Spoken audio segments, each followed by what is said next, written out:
Hello everyone, welcome to మన Indian kitchen. ఈరోజు మనం చేయబోయే రెసిపీ జొన్న పిండితో సొరకాయ రొట్టె. దీంట్లోకి పచ్చిమిరపకాయల పచ్చడి అయితే చాలా టేస్టీగా ఉంటుంది.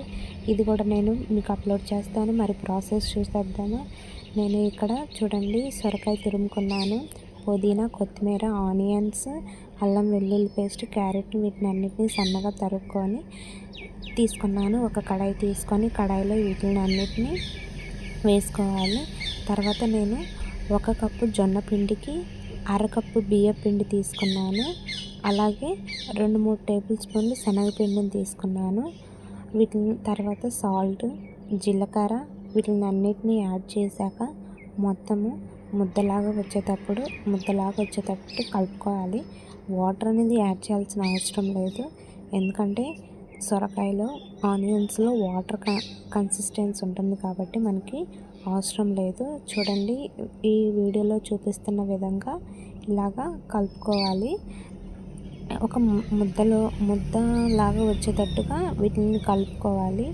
ఇది చాలా హెల్తీ ఫుడ్ అండి, ఎవరైనా తినచ్చు. వీటిని ఇష్టపడని వాళ్ళు ఉండరు. ఇప్పుడు ఎక్కువగా బయట ఫుడ్ అనేది ఇష్టపడుతున్నారు కాబట్టి ఎవరనేది ఇష్టపడరు. తర్వాత నేను ఒక ముద్ద తీసుకున్నాను. ఇక్కడ నేను ఓల్గే పేపర్ తీసుకున్నానండి. ఓల్గే పేపర్లో ఇలాగ రొట్టెలాగా చేసుకున్నాను, చేత్తోనే చేసుకుంటున్నాను. చూడండి వీడియోలో చూపిస్తున్నట్టుగా ఈ ఓల్గే పేపర్ మీద మనకి పర్ఫెక్ట్గా కన్సిస్టెన్సీలోకి వస్తుంది కాబట్టి నేను తీసుకున్నాను. ఇది బయట అడిగిన మార్కెట్లో ఇస్తారండి ఓల్గే పేపర్ అంటే. ఈ ఓల్గే పేపర్ మీద ఇలా తీసుకున్నాను. తర్వాత పెనం కాలాక పెనం మీద వేయడమే. చూడండి వీడియోలో చూపిస్తున్నాను. ఇది ఇష్టపడిన వాళ్ళు ఉండరండి. చిన్నపిల్లల నుంచి ముసలి వాళ్ళ వరకు ప్రతి ఒక్కళ్ళు తింటారు.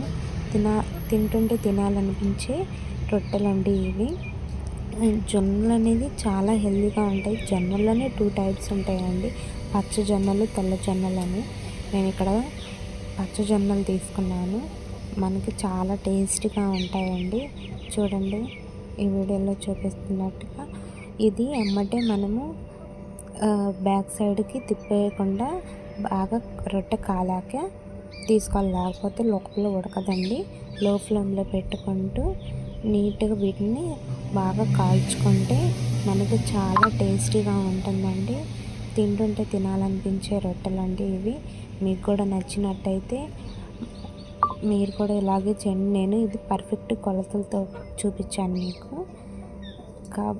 ఒక సైడు కాలగానే ఇంకొక సైడు అలాగా తిప్పుకుంటూ ఉండాలి. మీకు కూడా నచ్చినట్టయితే మా ఛానల్ని సబ్స్క్రైబ్ చేసుకోండి.